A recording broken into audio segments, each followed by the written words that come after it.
Social del Colegio de Ingenieros de Venezuela presenta. RCR presenta a María Alejandra Trujillo en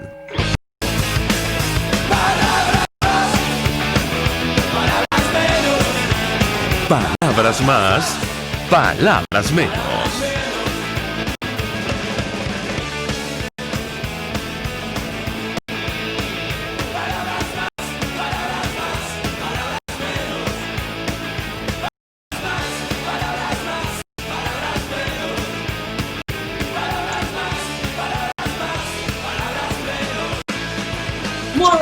De Radio Caracas Radio, lo mejor este miércoles 10 de junio del año 2020. Todo el equipo que trabaja para ustedes a partir de esta hora los saluda. En la producción Marilena, en la redacción Jackson Vargas, en los controles César Arteaga, quien tendrá el inmenso placer de acompañarles, María Alejandra Trujillo. Saben, ustedes se pueden comunicar desde muy temprano a través de la cuenta en Twitter de la radio, @RCR750, seguirnos por el Periscope, por internet, rcr.tv y el resto de nuestras plataformas digitales, TuneIn y escucharon ustedes algunos titulares de los diarios de circulación nacional, temas que vamos a debatir durante la mañana de hoy.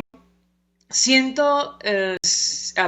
de 100 casos, 159 casos nuevos de COVID-19 confirmó ayer el equipo de Nicolás Maduro, incluyendo un fallecido. Y hablamos de declaraciones de Jorge Rodríguez, que destaca el Universal en versión electrónica. Él aclaró que actualmente hay 1.934 pacientes sin síntomas, 179 con insuficiencia respiratoria leve, 8 con insuficiencia respiratoria moderada. Y decíamos que, a la luz del acuerdo con la OPS, a estas alturas esperábamos mayor transparencia del manejo de la información. No ha sido así. Habrá que ver cuándo esto se empieza a aplicar. En una entrevista digital, el diputado Miguel Pizarro, designado como representante internacional ante la Organización de Naciones Unidas, él decía que desconocía la fecha en que esto iba a empezar a operar, pero lo cierto es que hay demasiadas dudas a la luz de la información que se conoce de manera extraoficial del avance del coronavirus en nuestro país. Decía Jorge Rodríguez que hay 159 nuevos casos de COVID-19 en el país hasta ayer. Un fallecido, 147 son correspondientes, porque ellos ahora hacen esta diferenciación a migrantes retornados por las fronteras, 9 por contacto con personas infectadas y un caso comunitario. Lo cierto es que, y lo digo a título personal, es inhumano lo que están haciendo con los venezolanos que están en las calles de América Latina y que tienen la intención de regresar a su país, que están con sus hijos en parques, con casas improvisadas, es decir, debajo incluso de bolsas plásticas, deseando regresar a su nación para, pasar esta etapa de pandemia de COVID-19 y es imposible por las medidas, las restricciones que ha establecido el régimen venezolano en la frontera para el retorno de estos ciudadanos. Ayer la Asamblea Nacional aprobó rechazo a esta situación de los migrantes refugiados venezolanos y lamentablemente si no hay medidas todo parece indicar que esto se puede complicar. A propósito del tema de la gasolina, ayer, según informaba Reuters, tanqueros que viajaban a cargar crudo venezolano retroceden ante posibles sanciones de los Estados Unidos. Al menos 2 tanqueros que navegaban hacia Venezuela para cargar crudo en sus puertos se han devuelto desde el y otras 3 embarcaciones se han alejado de aguas venezolanas mientras Estados Unidos estudia sancionar a docenas de petroleros según datos navieros. La crisis económica avanza, al igual que la inflación. Esto no dice nada el equipo de Nicolás Maduro y el impacto social es demoledor. Cáritas Venezuela advierte que el índice de desnutrición en abril se ubicó en 17%. La directora de Cáritas Venezuela, Janet Márquez, precisó que el índice de desnutrición en el mes de abril se ubicó en 17%, a pesar de que se había presentado una reducción en los 2 primeros meses del año. De acuerdo a su más reciente encuesta, se reveló que en estados como Sucre y Yaracuy la desnutrición puede alcanzar a 20%. Y destaco declaración que publica la prensa de Lara de Janet Márquez. Nosotros con dolor y además con fuerza tenemos que decir que no hay alimentos y al final las consecuencias son niños desnutridos, que es como la foto más palpable, y de esto no dice absolutamente nada el equipo de Nicolás Maduro. Ellos están ocupados con el tema del control de la Asamblea Nacional, sea como sea, incluso pasando por encima de la Constitución y de la voluntad popular expresada por la mayoría de los venezolanos. Ya me dirá mi equipo si tenemos a nuestro primer invitado. Teníamos contactado al diputado Ángel Alvarado. Si no puede ahora, pues vamos entonces a adelantar a Aquiles Hopkins, presidente de FEDEAGRO, para hablar acerca de la situación del sector alimentos, que se traduce en situaciones como las que hemos comentado. De hecho, cuando vemos el detalle de los índices de inflación que publicaba la Asamblea Nacional, también el Banco Central de Venezuela, uno de los rubros que más ha subido justamente el de los alimentos, y hay muchas razones que explican esta situación, más allá de lo que está ocurriendo con el sector históricamente, el producto de las medidas y el proyecto ideológico que ha impuesto esta administración. La falta de combustible, la falta de gasolina ha tenido una incidencia en el incremento en el precio de los alimentos, tal como lo destacaba, por cierto, las noticias Reuters en nota sobre los índices de inflación que publicó sorpresivamente el Banco Central que controla Nicolás Maduro. Las fallas de suministro de combustible que afectan la distribución de alimentos y el comportamiento del tipo de cambio han incidido en los aumentos de precios de los productos más esenciales. A finales de abril, dice la nota, el gobierno de Maduro volvió a fijar precios a 27 alimentos, pero la medida fue aprobada sin consenso con los industriales, quienes temen que la regulación afecte el abastecimiento. Y tenemos justamente a alguien que conoce perfectamente el tema. Aquiles Hopkins es presidente de FEDEAGRO. 1.000.000 de gracias por atendernos. Muy buenos días. Buenos días, María Alejandra. ¿Cómo estás? Gracias a ti por la invitación.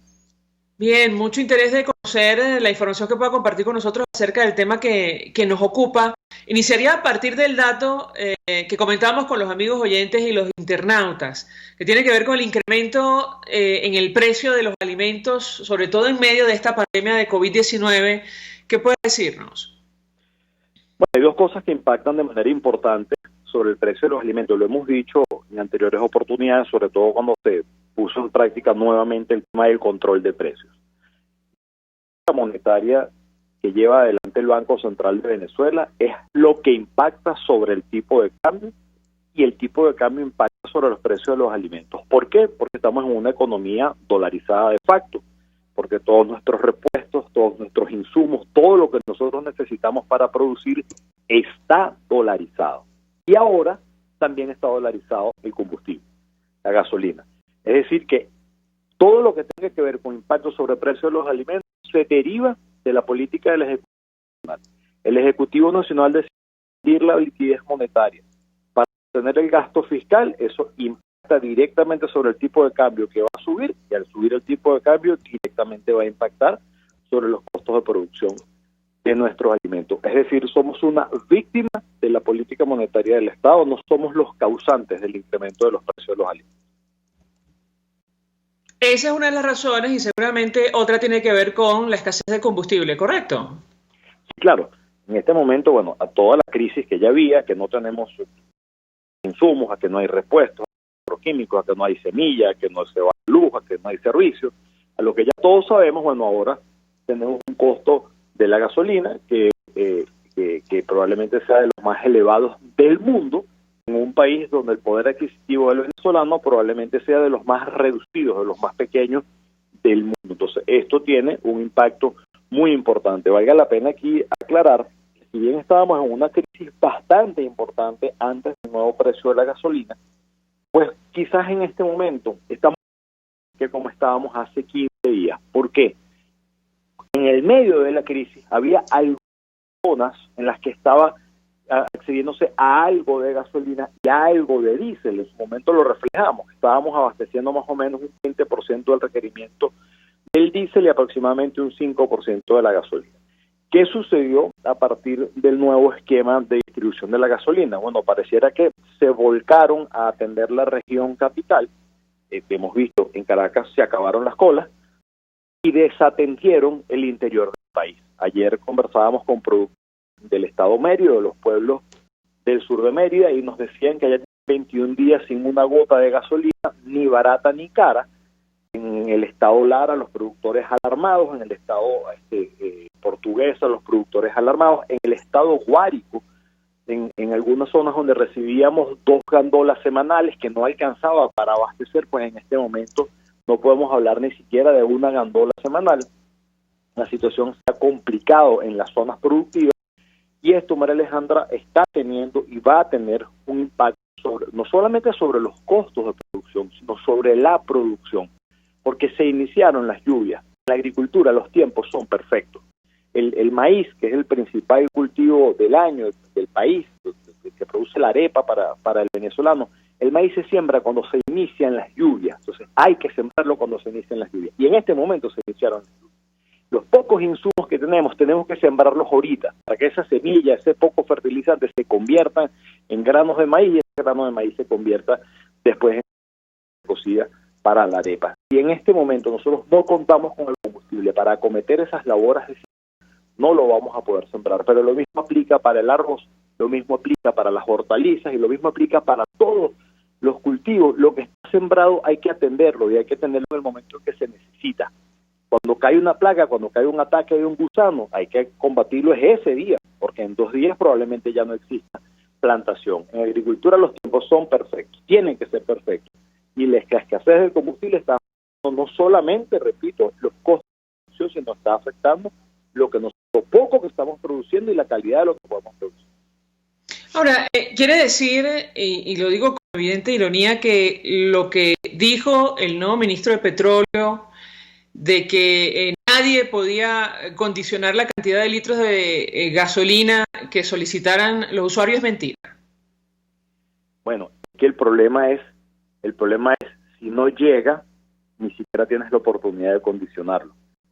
En Caracas hay abastecimiento, usted puede ir y surtir lo que usted considere, pero en el interior del país, en sitios donde hay 3 semanas que no llega una gota de combustible, pues simplemente no hay cómo surtir.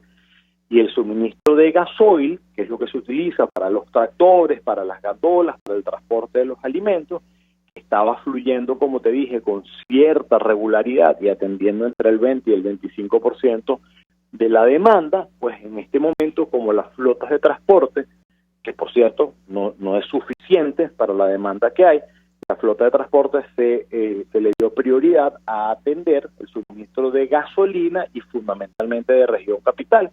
Entonces, las zonas productoras prácticamente no han recibido gasoil en estas últimas 2 semanas y han recibido muy poca gasolina. Entonces, va más allá de que tú puedas decidir cuánto surte. Para que puedas surtir, tiene que haber disponibilidad en la estación de servicio. Si no hay, no tienes nada que hacer. Le pregunto, bueno, esto preocupa y mucho porque estamos empezando o a media semana, la segunda semana de distribución de combustible iraní. Es decir, que si la cosa avanza de esta manera, la situación probablemente se va a complicar. Ahora le pregunto, porque la FAO, la Oficina de Agricultura y Alimentación, hace unos días publicaba un informe sobre la seguridad alimentaria en Venezuela y advertía que, bueno, que lamentablemente va a empeorar. Ellos calculan que al menos 9.3 millones podrían no acceder a los alimentos básicos en nuestro país y otros 2.3 millones podrían sufrir. Pediría un comentario porque cuando usted nos dice la cosa está peor cuando comenzó la pandemia, caramba, ¿a qué se refiere? Me refiero exactamente a eso. Nosotros dependemos de lo que podamos producir. Cuando la FAO dice que puede haber 9.3 millones de personas que no accedan a la dieta necesaria y que 2 millones de personas estén en hambre severa, pues eso es algo que nos debe preocupar. Y sí es verdad, lamentablemente, eso sí puede ser una realidad. ¿Por qué? Porque no estamos produciendo lo que podríamos ni lo que debemos. El consumo deseable, o sea, la dieta mínima que debería tener el venezolano no se está alcanzando. Los niveles de consumo de proteínas son alarmantes. Hemos dicho, la producción nacional está abasteciendo entre el 15 y el 20% de ese consumo deseable. Si sumamos importaciones, estamos alcanzando a abastecer aproximadamente el 30% de ese consumo deseable de alimentos o del consumo de alimentos que teníamos en el pasado. Entonces, eso sí está afectando a la población sí está pasando trabajo para comer, sí está alimentándose con déficit nutricional en buena parte de nuestra población. Y la única manera de revertir esto, Alejandra, es atendiendo con seriedad el problema. Y atender con seriedad el problema comienza a generar condiciones para que se recupere la producción nacional. Evidentemente, lo que no podamos producir aquí en la coyuntura habrá que importarlo, pero para que lo podamos importar tiene que haber un sistema financiero que pueda financiar, valga la redundancia, a los sectores. Aquí la política del encaje bancario impuesta por el Banco Central de Venezuela acabó con el crédito. Es necesario que los responsables de la política del país entiendan cuáles son los errores que están cometiendo. Tiene que haber financiamiento, hay que acabar con la política del encaje bancario para que se devuelva crédito a los sectores productivos. ¿Cómo recuperamos la producción nacional de alimentos? Bueno, por ejemplo, pongo una propuesta sobre la mesa. Hay que eliminar impuestos y aranceles a la importación de insumos y bienes de capital para producir en Venezuela. Firme, pero ¿por qué a los capital y no a los alimentos terminados? Pues porque los alimentos terminados no generan empleo y no reactivan la economía. Y el poder adquisitivo del venezolano es de los más bajos del mundo. Entonces nosotros tenemos que recuperar la producción nacional, que es lo que nos va a garantizar la soberanía alimentaria y que no dependamos de importaciones, pero a su vez tenemos que recuperar el empleo y la economía en las regiones. Esos 17 estados del país cuya primera actividad económica es la agricultura y la ganadería. Entonces vamos a hacer un trabajo, exoneremos de impuestos y aranceles para todos los insumos necesarios y los bienes de capital para tú poder recuperar la producción nacional. Pongo un ejemplo, los tractores agrícolas tienen aranceles. Tú aplicas aranceles para proteger a tus sectores productivos. Si en Venezuela no se producen tractores, ¿a quién estás protegiendo? ¿Por qué le tienes un arancel a los tractores? Hay parte de los insumos que nosotros necesitamos para sembrar maíz, arroz, hortalizas, que pagan impuestos y aranceles. ¿Para qué? Si aquí no se produce prácticamente esa semilla, ni ese fertilizante, ni esos agroquímicos. Entonces hagamos un estudio consciente y todo aquello que no se esté produciendo en el país, vamos a facilitar que ingresen esos insumos para que se produzcan aquí en Venezuela. Lo que no se pueda producir en Venezuela, pues que se le liberen los aranceles para que también se importen los productos terminados, pero hay que hacer un trabajo consciente apuntando a recuperar lo hecho en Venezuela, la economía del país y la actividad de los sectores productivos, porque hay que recuperar el empleo y el poder adquisitivo del venezolano. Si esto no se entiende y las condiciones no se generan, vamos a estar mucho peor en el futuro inmediato. Aquiles Hopkins, tenemos que hacer una breve pausa para la publicidad, de ser posible, no sé cómo está el tiempo, nos gustaría que permanezca unos minutos más porque nos interesa conocer, qué se está produciendo ahora mismo, cómo ve usted los escenarios en el corto y el mediano plazo, porque entendemos, y usted lo ha explicado varias veces en este espacio, que lo que se cultive hoy es lo que comeremos mañana y probablemente el año 2021. Yo le pido permanezca unos minutos más. Al regreso de la pausa le doy la palabra para contestar y ya venimos. Escucha Palabras Más, Palabras Menos en RCR 750 AM. Puedes seguirnos en nuestras redes sociales.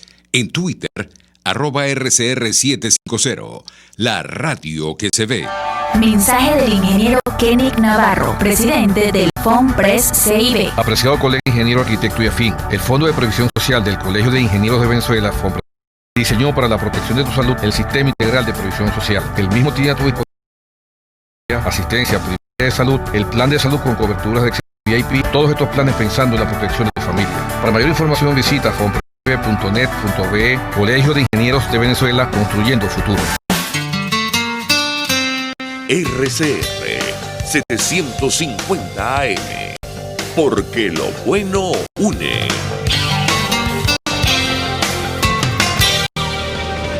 Todos las piensan, todos las escuchan y María Alejandra Trujillo te las dice. Palabras más, palabras menos. Continuamos, amigos, palabras más, palabras menos. Y bueno, decíamos hace algunos días, citando al director del programa de alimentación de Naciones Unidas, que en países como Venezuela, estamos atravesando una tormenta perfecta. Conjuga la crisis humanitaria compleja que ya arrastrábamos desde 2019 y ahora la crisis sanitaria se suma a la crisis sanitaria por el COVID-19. Esto ha tenido un impacto durísimo en nuestro país en materia de alimentos. Compartíamos con el presidente de FEDEAGRO el último informe de la FAO, se publicó hace algunos días, a propósito de la seguridad alimentaria en Venezuela. Ellos advertían lamentablemente va a empeorar este año y prevén que al menos 9.3 millones de personas, se dice fácil, un tercio de la población, podrían no acceder a los alimentos básicos. Otros 2.3 millones podrían sufrir hambre severa. Nos acompaña Aquiles Hopkins. Yo les daba una inquietud a propósito que se está sembrando sobre, bueno, es decir, el mercado interno y qué podemos esperar en el corto y en el mediano plazo. Lo escuchamos. Sí, María Alejandra, mira, nosotros más o menos estamos abasteciendo entre 15 y 20% del consumo nacional de alimentos con producción nacional. Voy a tomar algunos rubros como ejemplo. Aquí hoy en día se siembra el 20% de la hortaliza que se sembraba hace algunos años. Esto lo vemos en los supermercados cuando usted va y ya no consigue ni la misma cantidad ni la misma calidad de las hortalizas que usted conseguía en el pasado. Nosotros llegamos a sembrar en Venezuela 800.000 hectáreas de maíz. El maíz para la arepa del venezolano, el maíz blanco, era 100% producción nacional. En este momento nosotros estimamos que entre maíz blanco y amarillo se van a sembrar unas 120.000 hectáreas entre los dos maíces, y eso va a alcanzar para abastecer 15% de la demanda de maíz blanco y amarillo en el país. Cuando hablamos de arroz, por 22 años nosotros exportamos arroz a Colombia. Hoy en día la producción nacional de arroz se estima que alcance para abastecer, en el mejor de los casos, el 20% del consumo. Cuando hablamos del rebaño bovino, el rebaño bovino hoy probablemente sea la mitad de lo que fue hace algunos años. Venezuela no importaba carne. Los cortes que se importaban eran algunos cortes específicos para restaurantes. Ahora nosotros no tenemos cómo abastecer el consumo. Y lo mismo sucede en líneas generales con todos los rubros. Café, nosotros exportamos por más de 200 años el mejor café del mundo. Hoy en día nosotros abastecemos el 30% del consumo de café. Lo que hoy estamos sembrando, lo que hoy estamos consumiendo es lo que sembramos hace 2 meses, hace 3 meses, hace 6 meses o el año pasado en el ciclo invierno. Pero lo que estamos sembrando hoy, o eso que no se está sembrando hoy, es lo que no vamos a tener dentro de 2 meses, 4 meses o 6 meses. Entonces, sí es una alerta que nosotros hacemos, porque con lo que hoy en día se está sembrando en el campo, vamos a abastecer aproximadamente 15% del consumo. Y nuestro llamado de atención aquí no es solamente que solo vamos a abastecer 15% del consumo con producción nacional. ¿Con qué vamos a importar el déficit? ¿Dónde están los recursos de la nación para importar el déficit de alimentos que se produzca? ¿Con qué sistema financiero, si como lo dije anteriormente, la política del encaje bancario acabó con el crédito? ¿Con qué sistema financiero el sector privado se va a apalancar para importar los alimentos que no estemos produciendo en el país? ¿Y con qué empleo el venezolano va a tener poder adquisitivo para comprar esos alimentos? Entonces, esto es una tormenta perfecta si no se toman los correctivos necesarios. Voy a repetir, hay que generar condiciones en el sistema financiero para que los sectores productivos puedan, valga la redundancia, financiarse y arrancar los motores de la actividad productiva. El Ejecutivo Nacional tiene que generar condiciones para que los sectores productivos podamos operar. Puso sobre la mesa la propuesta de la eliminación de impuestos y aranceles para los insumos y bienes de capital para recuperar la producción interna. Hay que no seguir incurriendo en el error de los controles de precios. Aquí el único control de precios que tiene que avanzar el Estado es en ordenar la política monetaria del Banco Central de Venezuela, porque como lo expliqué, es la política monetaria la que impacta sobre el dólar y es la subida del dólar la que impacta sobre nuestros costos de producción. Somos una víctima, no somos la causa del problema. La causa del problema es la política monetaria del Estado. Entonces, hay que entender que hay que recuperar la producción, pero hay que recuperar a los sectores económicos y a la generación de empleo para que vuelva a haber poder adquisitivo en el país, para que el venezolano pueda consumir. Porque si no, esos 9 millones de personas o esos 11 millones de personas que representan 40% de la población van a estar peor de lo que hoy están, y ese número de 40% podría crecer. Eso no nos interesa a nadie. Hay que trabajar, hay que elaborar, el Ejecutivo tiene que generar condiciones, tiene que asumir su responsabilidad, que exista seguridad jurídica, que se ocupen de la seguridad personal de los venezolanos, que combatan las invasiones, que tenemos invasiones en este momento, lo hemos anunciado, la escuela salesiana en Barinas. ¿Cómo es posible que no puedan poner orden en esa situación? Hay que recuperar los servicios. El tema de la gasolina, hay que atender con combustible a los sectores productivos. Nada hacemos con Caracas abastecida de combustible y quienes producimos los alimentos en el interior del país sin combustible. ¿Qué va a comer Caracas mañana? Entonces hay que ordenar la política, hay que hacer hechos concretos que generen resultados en la recuperación de la producción nacional, de la actividad productiva y de la generación de empleo en el país. ¿Para qué? Para volver a trabajar en el abastecimiento de alimentos de todos los venezolanos. Aquiles Hopkins, 1.000.000 de gracias por atendernos, acompañarnos la mañana de hoy. Presidente de FEAGRO, se suma a nuestra mesa de debate, ya está en línea telefónica el diputado Ángel Alvarado. Él es economista, miembro de la Comisión de Finanzas de la Asamblea Nacional. Diputado, gracias por atendernos, buenos días. Buenos días, María Alejandra, un placer nuevamente en tu programa. Un gusto conversar con usted. Iniciaría la conversación a partir de la última reflexión de Aquiles Hopkins. Da la impresión, diputado, que es un hecho que la solución de la crisis en Venezuela pasa por un cambio político. Bueno, al menos así lo dejó claro la Unión Europea en el último comunicado suscrito por el alto representante para asuntos exteriores. Yo iniciaría conversación a partir de allí porque ninguna de las medidas que comentaba el señor Hopkins tienen viabilidad, al menos da la impresión, en este sistema. ¿Qué puede decirnos? Sí, pues yo lo vengo diciendo y lo he dicho muchas veces en tu programa. Aquí no hay cambio económico sin cambio político y no puede haber una mejora económica real o comience una mejora económica real si no se comienza un proceso, al menos un proceso de cambio político.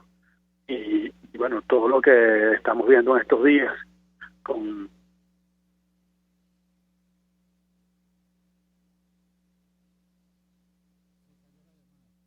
Se cayó la llamada. Le sugiero a mi equipo pedirle al diputado.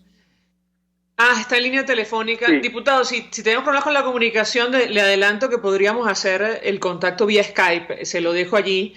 Okay. Una sugerencia para que la comunicación sea fluida y clara. Pero usted decía que ciertamente ha reiterado la idea sobre la necesidad de un cambio político para hacer frente a la crisis económica y social en Venezuela, ¿correcto? Exactamente, o que por lo menos haya un proceso de cambio político, empezar a dar pasos para empezar a recuperar la institucionalidad del país, porque esto es fundamental y creo que en esto está coincidiendo toda la comunidad internacional, como tú estabas diciendo claramente. Hay una gran preocupación sobre el agravamiento de la crisis social que tiene el país, los niveles de hambre. Estamos en el mes donde vamos a tener la aceleración del coronavirus según el modelo de la Academia de la Ciencia, que por cierto fue perseguido, condenado, y precisamente ese modelo está mostrando que efectivamente este mes de junio la situación es sumamente complicada. Ya tenemos la situación en el Zulia, por ejemplo, en el cual ya colapsó el sistema de salud, es decir, la cantidad de respiradores ya es inferior a la demanda, y personas por encima de 60 años simplemente ya pues le dicen que no califica para tener acceso a un respirador, y esto es sumamente grave porque en estos 3 meses de cuarentena no hubo ningún tipo de preparación para expandir la capacidad del sistema de salud, y esto precisamente lo que va a hacer es bueno, poner a Venezuela en una situación sumamente grave, mucho más grave de lo que ya es. Bueno, diputado, ¿cómo operar, antes de hablar de los detalles de la economía y los datos que ustedes han publicado en la Comisión de Finanzas de la Asamblea Nacional, cómo promover un cambio político, tomando en cuenta que un ala del equipo que acompaña a Nicolás Maduro ha decidido obstaculizar cualquier posibilidad de transición a la democracia? Me refiero concretamente a la última decisión o comunicado publicado por la Sala Constitucional del Tribunal Supremo de Justicia, que pretende arrebatar la atribución de la Asamblea para la designación de un nuevo Consejo Nacional Electoral. ¿Qué puede decirnos? Sí, bueno, eso hasta ahora es una amenaza cierta que está allí, que bueno, no se ha consumado, digamos, la designación del TCJ por parte, mejor dicho, la designación del CNE por parte del TCJ. Por supuesto, aún tenemos cierto espacio para que sea la Asamblea Nacional la que designe el CNE, lo cual sería un paso fundamental en la solución de la crisis y que podría empezar un proceso de cambio político, ¿no? Ahora, perdón, como tú bien dices, ¿qué espacio existe luego de la declaratoria de omisión legislativa? Bueno, porque es que, digamos, vamos a ver, María Alejandra, en este país no hay instituciones, en este país no hay Estado de Derecho, en este país todo es por la vía de los hechos, y una declaración de omisión de un tribunal que nosotros consideramos completamente ilegítimo, por supuesto que es una declaración inexistente, como siempre lo hemos dicho. Así que por la vía de los hechos nada de eso existe desde el punto de vista institucional. Ahora bien, como te decía, si eso se termina consumando, pues la catástrofe humanitaria sobre Venezuela que está en ciernes sería ya un hecho real. Y la posibilidad de una hambruna, que es la gran preocupación que todos tenemos, incluida la comunidad internacional, es una realidad que ya está acechando el pueblo venezolano, pero con la profundización del contagio del coronavirus, con una tasa de contagio por encima de 1, que es lo que estamos viendo precisamente en este mes de junio y que posiblemente vamos durante todo el mes de julio, pues definitivamente la situación va a ir a mucho peor. Ahora, diputado, ¿cuál es el margen de maniobra que existe? Porque, insistimos, está esta ala del chavismo que está negada la posibilidad de una transición democrática en nuestro país. ¿Cuál es el planteamiento desde la Asamblea Nacional, tomando en cuenta que quedan 6 meses para el fin de la legislatura? ¿Qué puede decirnos? Bueno, yo creo que hay una propuesta importante que al menos ha liderado Primero Justicia, que es la propuesta por la libertad y la vida. Mira, el tema de pandemia va mucho más en Venezuela. O sea, esto se va a poner en una situación sumamente mucho más grave. El tema del combustible, que ha sido una alegría de tísico, pero que seguramente no va a ser sostenible en los próximos meses, va a seguir agravando la crisis económica. La situación social es terrible, profundamente terrible, y eso pues yo creo que puede ser uno de los grandes fuerzas motrices para lograr esa presión que no se puede generar por otras vías, sino básicamente por el sufrimiento del pueblo, de la gente, para tratar de llegar a esos mínimos que permitan generar un proceso de cambio. Por el camino que estamos viendo, no hay transición sin transacción. Y bueno, eso también yo lo he pensado durante mucho tiempo y lo he hablado también muchas veces contigo.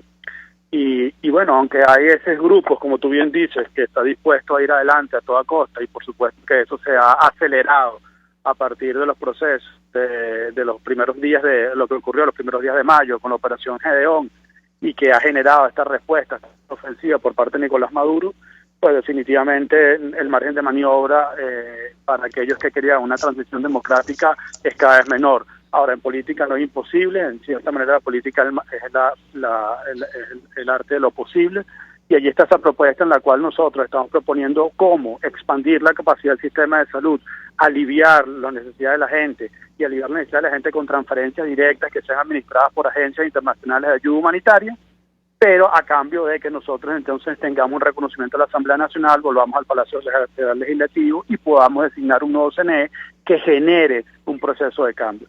Esa propuesta es sumamente clara, esa propuesta va en esa dirección y va también enmarcada en lo que está diciendo la sociedad civil, en lo que está diciendo la Conferencia Episcopal Venezolana, en lo que ha dicho Fede Cámara, en lo que ha dicho CTV, y en el sufrimiento del pueblo venezolano, que en este momento es un clamor terrible en toda Venezuela, que se necesita una solución a la grave situación que vive la gente, que vive el pueblo. Ahora, tengo que preguntarle, porque usted habla no hay transición sin transacción, si entendí bien. ¿Qué obtendría el chavismo a cambio?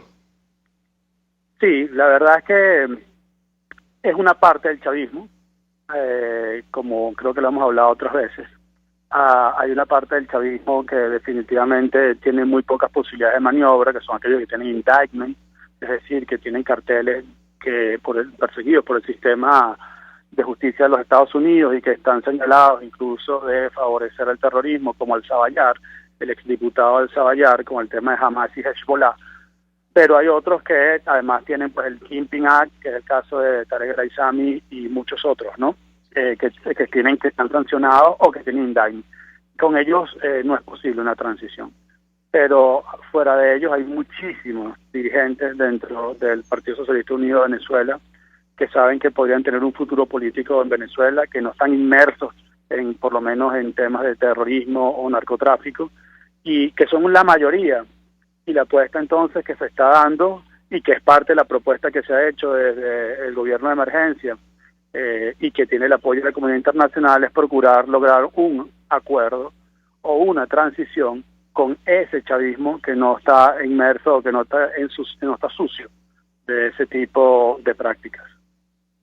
Diputado, si algo dejó claro la comunidad internacional, al menos la Unión Europea en el último comunicado, es que una transición o un cambio en nuestro país pasa por un cambio de gobierno. Ellos hablan de justamente acuerdos políticos que nos lleven al final del día a la celebración de una elección presidencial. Yo le pediría un comentario al respecto porque no sé si eso está en la hoja de ruta que ustedes plantean. Es decir, el ala del chavismo que quiere, que le ha dado este golpe a la democracia, como dijo el cardenal Jorge Urosa, para tomar el control del Parlamento, designar un Consejo Nacional Electoral, no está en disposición de celebrar comicios presidenciales en nuestro país. Quisiera su comentario.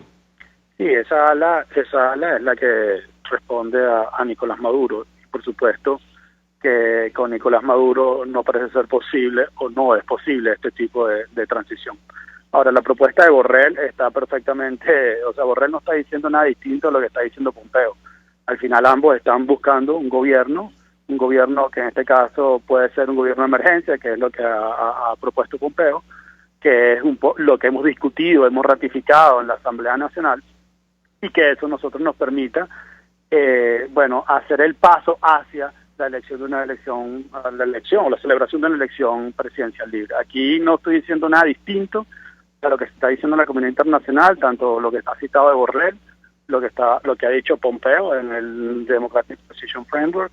Estamos hablando de lo mismo y bueno, en definitiva es esa la apuesta, la propuesta que está sobre la mesa, y además existe en este momento una disposición, no solo una disposición, sino la necesidad de avanzar en lograr que en Venezuela entre más ayuda humanitaria, como nos dijo Donald Trump, por ejemplo, hace un par de semanas, diciendo que al pueblo venezolano hay que darle agua, hay que darle alimentos, hay que darle medicina, porque la situación es sumamente grave. Diputado, no quiero desaprovechar la oportunidad para preguntarle acerca del telón de fondo de la crisis, la situación económica, las cifras de inflación que publicaban ustedes en la Comisión de Finanzas, que distan de las cifras que sorpresivamente publicó el Banco Central de Venezuela bajo control de Nicolás Maduro, coinciden en el incremento de los precios. Pero le pediría un comentario sobre este tema inicialmente y qué medidas tomar de shock, entiendo, en caso de que llegáramos al escenario que usted ha planteado, una transición a la democracia para hacer frente a las dimensiones de lo que está ocurriendo en nuestro país. Lo escuchamos. Sí, María Alejandra. Sí, efectivamente, el Banco Central se ve presionado por el trabajo que hace la Comisión de Finanzas y hemos logrado ir haciendo que este Banco Central, pues cada 3 meses y ahora cada 2 meses empiece a publicar la cifra de inflación. Para nosotros queda claro, pues, que sienten la presión del trabajo que se hace en la Comisión de Finanzas por dar claridad, dar cifras y describir lo que está ocurriendo en la calle para el pueblo venezolano. El Banco Central, extrañamente, vamos a ver, el primer trimestre del año, las cifras eran prácticamente idénticas. En el mes de abril, el Banco Central publicó una inflación de apenas 25%, cuando nosotros tenemos una inflación de 80%, y el tipo de cambio pues pasó de 80.000 a 180.000, incluso 200.000 bolívares durante el mes de mayo. A mí me parece muy baja la inflación que ha publicado el Banco Central para el mes de abril. Ahora, el mes de mayo, la inflación del Banco Central es mayor a la Comisión de Finanzas, pero en ese mes de mayo el tipo de cambio se mantuvo estable, alrededor de 170, 180.000. Así que me parece muy extraño de cómo ellos han mostrado estas cifras. Me parece a mí que parte de la variación de precios que se vio en el mes de abril lo trasladaron al mes de mayo, y por eso pareciera o aparece esa cifra en el mes de mayo en el caso de la Asamblea Nacional menor a la del Banco Central. Ahora bien, cuando tú ves el acumulado de la variación de los precios, la variación de la Asamblea Nacional de precios de lo que va de año es por encima del 400%, y la del Banco Central apenas llega a 300%. Es decir, pues seguimos en una hiperinflación, que yo creo que es el tema de fondo, el Banco Central tal vez no quiere mostrar inflaciones mensuales por encima del 50% y por eso pues hace este tipo de manejo. Venezuela sigue en una hiperinflación, va a seguir durante todo el año 2020 en hiperinflación y por lo menos hasta mediados del año 2021. Si se tomaran correctivos hoy, se podría resolver el problema. Ahora bien, en el caso de tu pregunta, la hiperinflación se podría parar en seco. ¿Cómo se para la hiperinflación en seco? Bueno, básicamente accediendo a recursos. Venezuela podría ir con un gobierno legítimo al Fondo Monetario Internacional para solicitar una línea de crédito que permitiese generar reservas internacionales, anclar el tipo de cambio, anclar las expectativas y evitar que sigan subiendo los precios. Y además se podría ir a los bancos centrales del mundo, los países aliados, Banco de Japón, Banco de Inglaterra, Banco de la Reserva Federal de los Estados Unidos, para buscar líneas de crédito que generen reservas internacionales al Banco Central y anclar el tipo de cambio. Yo creo que la hiperinflación se puede parar en seco, se puede parar en el lapso de un trimestre, bajarla a niveles de un dígito mensual y poco a poco ir bajando hasta niveles aceptables y salir de esta terrible hiperinflación que ha sido la causa, María Alejandra, de dos fenómenos terribles en nuestro pueblo. El primero, la migración. ACNUR claramente muestra que los 5 millones de venezolanos que se han ido en gran parte se han ido huyendo de la hiperinflación, que es la expropiación silenciosa del salario y de los ahorros del pueblo venezolano. Y en segundo lugar, la hambruna que está en ciernes es consecuencia de este proceso hiperinflacionario y pararlo, como hemos hablado tú y yo durante tanto tiempo, va a ser fundamental para empezar un proceso de recuperación en Venezuela. Diputado Ángel Alvarado, gracias, como siempre, por atendernos, acompañarnos, economista, miembro de la Comisión de Finanzas, dirigente de Primero Justicia. Vamos a la pausa, al regreso venimos con más. Estás escuchando Palabras Más, Palabras Menos, por RCR 750 AM. Puedes seguir nuestra programación a través de rcr.tv, la radio que se ve. Mensaje del ingeniero José Peraza, tesorero del FOMPRES CIB. Estimado colega ingeniero, arquitecto y profesional afín, el Colegio de Ingenieros de Venezuela y el Fondo de Previsión Social, preocupado por la salud de tu familia, ha diseñado un sistema de salud integral que coloca a tu disposición y que contiene asistencia primaria de salud, ambulancia, hospitalización, cirugía, oftalmología, dermatología, fisioterapia, psicología, odontología, farmacia y funerario. Para mayor información, visítanos a nuestros portales cib.net.be, fomprecib.net.be, Colegio de Ingenieros de Venezuela, construyendo futuro. Ellos sí que no saben nada. Y así nos va. El espacio donde se tocan los temas más candentes de interés político y nacional. Y así nos va. En este programa, la picardía y el humor inteligente son los protagonistas. Pura cabilla. Lara y Hernández descosen y revelan los secretos más oscuros del acontecer político. Y así nos va, de lunes a viernes a las 4 de la tarde, por RCR 750 AM. RCR 750 AM, porque lo bueno une.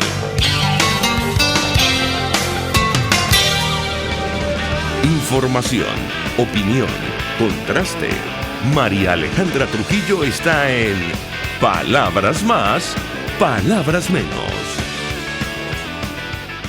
Continuamos, amigos, Palabras Más, Palabras Menos, y compartíamos con ustedes hace algunos minutos cifras de Cáritas en Venezuela que nos hablan de un incremento de la desnutrición en plena pandemia de hasta 17%, según decía Janet Márquez en el mes de abril. Nos acompaña Susana Rafali, nutricionista venezolana, profesional acreditada en protección, asistencia humanitaria, conoce perfectamente el problema. 1 millón de gracias por atendernos. Buenos días. Buenos días, María Alejandra. Sí, Pues mucho interés gracias por atendernos. Mucho interés de conocer los detalles que pueda compartir con nosotros. Preocupa mucho estos datos que ofrecía Janet Márquez, comenzando la semana. El índice de desnutrición que detecta Cáritas en nuestro país ya se ubica en 17%, en estados como Sucre y Yaracuy puede alcanzar 20%. La escuchamos. Sí, eso hemos notado un aumento grandísimo de la afluencia de niños pidiendo ayuda en situación muy grave y estamos cada vez más limitados para atenderlos por la falta de combustible hasta hace una semana y por la falta de insumos para esto. Nosotros hemos dado cuenta trimestralmente en nuestros boletines, dando esos márgenes de alarma. En verdad, en cualquier lugar, en cualquier nación, una desnutrición por encima de 10% ya se considera un problema de salud público de gran escala. Y lo tenemos ese promedio nacional en 17. Esto quiere decir que son muchos y que la capacidad de respuesta es limitada. Porque si lo pudiéramos manejar, no diríamos que es una emergencia. Es muy grande el problema. La mayoría de personas que están llegando a pedir ayuda no tienen ya con qué comer y nos preocupa que todas estas estrategias de contención del virus estén trayendo una situación social que está poniendo a las familias al límite. Y yo creo que las medidas que se han tomado han sido las adecuadas, han sido muy copiadas de otros países, pero que funcionan en economías funcionales y que funcionan en países en que la protección social da para más, pero no aquí. Ninguna de estas personas está pudiendo resolver con un bono de 700.000 bolívares. Entonces, esto es la situación que tenemos. Ahora, la FAO, y comentamos con nuestro primer invitado, presidente de FEDEAGRO, la Agencia de Naciones Unidas para Agricultura y Alimentación, hace unos días publicaba informes sobre seguridad alimentaria en nuestro país y advertía que al menos 9.3 millones de personas, se dice fácil, podrían no acceder a los alimentos básicos este año y otros 2.3 millones podría sufrir hambre severa. Yo le pediría un comentario al respecto. Sí, cuando FAO se pronuncia con estos informes, son informes de pronóstico. Por esta época, en países en nuestra franja tropical, la FAO ya tiene por fotografía satelital la superficie vegetal sembrada y este año ha disminuido a límites históricos. Ya veníamos mal, esto quizás lo contestó Aquiles, pero ahora es muy poco lo que se espera de la producción nacional para este año y los primeros meses del año que viene. Y hasta ahora el gobierno había estado llenando este déficit en la producción nacional con importaciones. Las importaciones han venido reduciéndose estrepitosamente en un 52-54% la última vez que revisé una cifra, pero ahora mismo en este contexto post-pandemia están aún más reducidos porque el comercio internacional de alimentos también se redujo. Se redujeron los precios del petróleo, que son los ingresos con los que el gobierno pudiera importar, así que estamos previendo un hueco en el balance de la oferta de alimentos al país. Y esto se traduce en que los que comen bien se van a pertrechar cuando comience el desabastecimiento, pero los que no comen va a aumentar la cifra enormemente porque no alcanza. Entonces nosotros verdaderamente esperamos que esta nueva publicación de FAO ponga al gobierno más cerca de un buen acuerdo con el Programa Mundial de Alimentos o con cualquier modalidad que le permita que una llegada masiva de alimentos al país. Bueno, yo le pregunto a nuestra invitada, ella siempre ha sido muy prudente al dar declaración, incluso manejar las cifras. ¿Qué podemos, proyectar en nuestro país cuando la FAO advierte que más de 2 millones de personas, de seres humanos, podrían sufrir hambre severa en medio de la pandemia de COVID-19? La escuchamos. Sí, porque para todos está a la vista que esto la pandemia está en fase de propagación en estos momentos, acelerada. No decir que son casos importados no quiere decir que no sean casos activos, y todos son importados, todos los casos son importados en todos los países. Esto se originó en China. Entonces, no importa ya, cuando los contagios sean 1.000 por día, ya me imagino que no dirán si son de aquí, si vinieron de Colombia. Son casos activos en el país que nos van a poner en una situación muy delicada de emergencia sanitaria franca, con personas tratando de movilizar hospitales, posiblemente con un grado de presión funeraria enorme, y esto va a complicar aún más la capacidad de las familias de manejar su sustento, y no creo que vayan a poder flexibilizar del todo la movilización en el país, así que las posibilidades de comer van a ser cada vez más pocas y los resultados están a la vista. Yo quisiera resaltar que Cáritas también, por efectos de las medidas de contención del virus, cambió un poco la forma de trabajar y ya no hemos podido hacer jornadas masivas. Lo que estamos haciendo es una búsqueda activa de casos, es decir, llegar a las comunidades, ir donde la gente en ese lugar sabe que hay un niño en dificultades. Entonces vamos casa por casa, hacemos el tamizaje, pero también vamos directamente a los lugares donde los niños están peor, y eso pudiera haber justificado un poco el incremento en las cifras. De cualquier forma, es como el virus. Esos niños están ahí, los contamos, supera el 10-20% en alguna de las parroquias, y eso es muy, muy grave. Es no solamente una señal de que estamos llegando a umbrales de sobrevivencia verdaderamente humanitarios, cuando uno usa la palabra, pero además es una señal de que se nos pueden acabar muy rápido nuestras capacidades de contener.